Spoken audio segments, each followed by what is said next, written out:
Come prove it. Floyd knows Gennady's not easy work. When he says straight up and down, no special effects, he's right.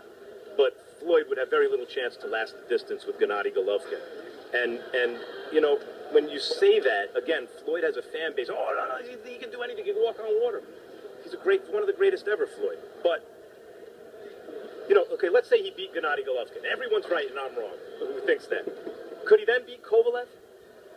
Could he beat Kovalev? Or at a certain point, would people agree that there would be a fighter who, even if he's not pound for pound as good as Floyd, is simply too big for Floyd to beat, right?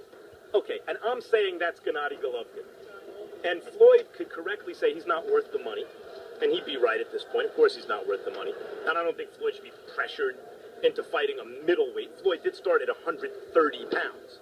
Oh, and there's another good example. If Floyd Mayweather eventually moved up to middleweight, and let's say even Gennady moved up, so they eventually needed 168 or 175 pounds, and Floyd fights Gennady and loses a tough decision. And someone said, who do you think's a better fighter in the era, pound for pound, Floyd or Gennady? I'd say Floyd. Did you see what Floyd just did? The guy's much bigger than him. Yeah, Gennady is too big and too strong. And a lot of what Floyd does, everyone sees the defense, but the defense is predicated on the threat of the counter. And Floyd disciplines guys, especially with his straight right hand, even guys as big and strong as Canelo. But Canelo's not really a guy who wants to chase you around the ring. And Gennady is. And Canelo is a junior middleweight guy, and Gennady's a big, strong middleweight.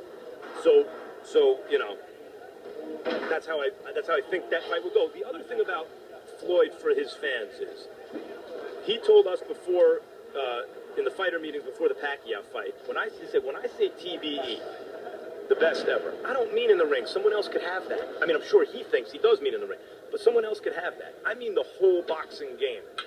And he has a good point there. 20 years in the game, didn't take a lot of punishment, made all this money, never lost. He has a very good point. He could argue that easily. The best ever at the boxing game. But very difficult to have it both ways.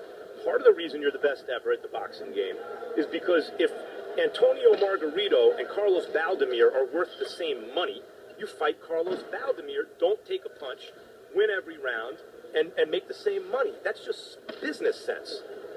But there are trade-offs in life. If you make that move and never fight Margarito at his best, although now we know he was loading and everything, or Mosley when he was at his best, although it's true, Mosley also wasn't exactly eager to jump in with Floyd when he was at his best, or Pacquiao when Pacquiao was at his best, although it's also true Pacquiao didn't want to take the real test at that point, but still, these are trade-offs you make. If you make those decisions, then you didn't fight the very best when they were really good. And when you are being compared not only to fighters in your era, but to the best and greatest fighters of all time, and you were better at playing the boxing game and a better businessman than them, but they were making the incorrect business choice sometimes,